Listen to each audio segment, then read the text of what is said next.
আজকে আমরা আমের তেলের আচার তৈরি করব, সেজন্য প্রথমে গ্যাস জ্বালিয়ে নিয়েছি।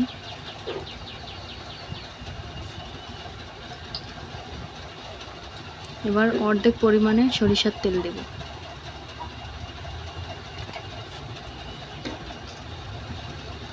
গোটা গোটা রসুন, রসুনটা তেলের সাথে হালকা ভাজবো।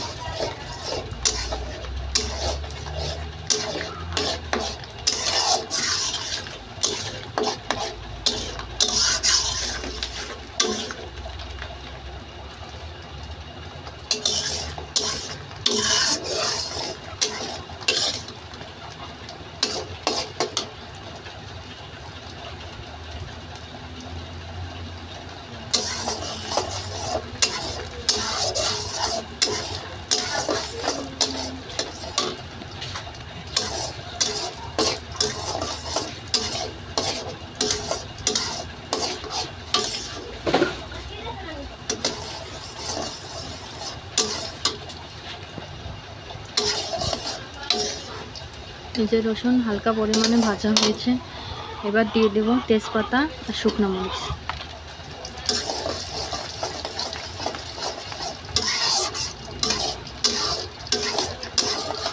তেজপাতা শুকনো মরিচ যে প্রায় 80% ভাজা হয়ে গেছে। এখন চুলার আঁচটা আরেকটু কমিয়ে দেব। এখন আমি আগে থেকে বেটে রেখেছিলাম সর্ষে আর রসুন, এটা দিয়ে দেব।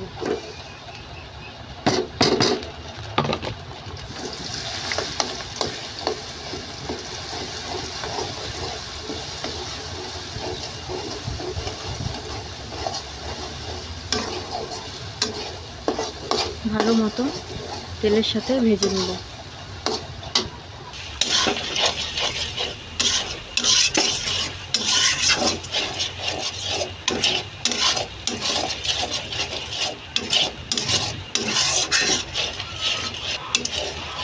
সরিষা ভালো মতো ভাজা হয়ে গেছে, এখন দেব আম।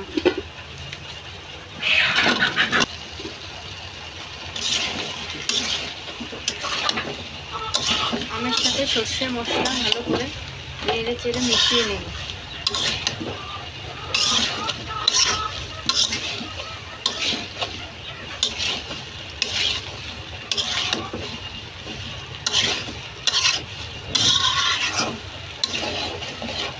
এখন দেব হলুদের গুঁড়া,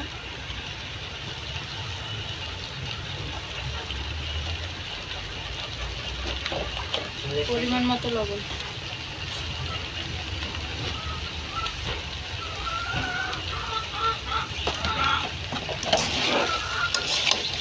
ভালো মতো মিশাবো।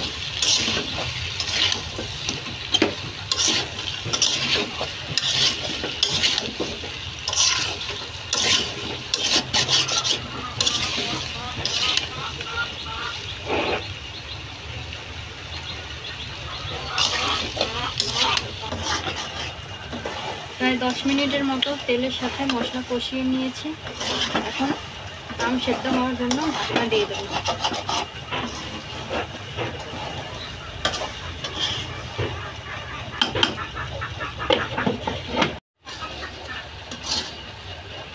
ঢাকনা খুলেছি, এখন ভালো করে নেড়ে দেখব নিচে লেগে গেছে কিনা।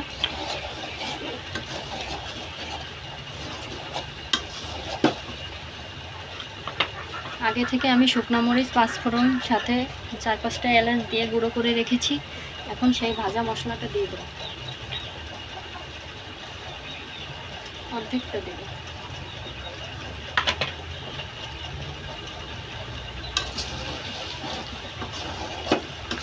ভাজা মশলা দিয়ে ভালো মতো মিশিয়ে নেব।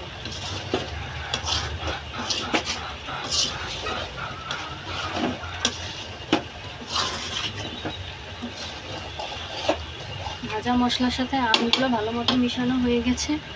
এখন যে বাকি তেলটুকু সরিষার তেল রেখেছিলাম এটুকু দিয়ে দেবো।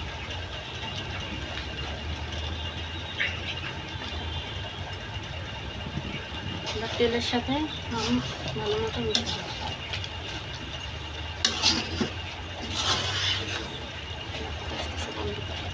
সরিষার তেল বলক এসেছে, এখন এই যে বাকি মশলা আছে এখান থেকে অল্প কিছুটা দিয়ে দেব।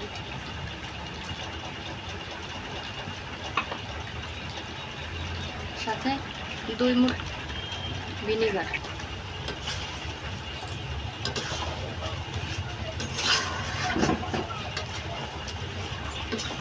এই যে আমাদের তেলের আচার দেওয়া কমপ্লিট। এখন এই কড়াইয়ের ভিতরে রেখে দেবো ঠান্ডা হওয়া পর্যন্ত। ঠান্ডা হওয়ার পরে কাচের জারে ভরে নেব। এই যে ঠান্ডা হয়ে গেছে আচার, এখন আমি বয়ামে ভরে নিয়েছি। এই যে তৈরি হয়ে গেল আমাদের আমের তেলের আচার।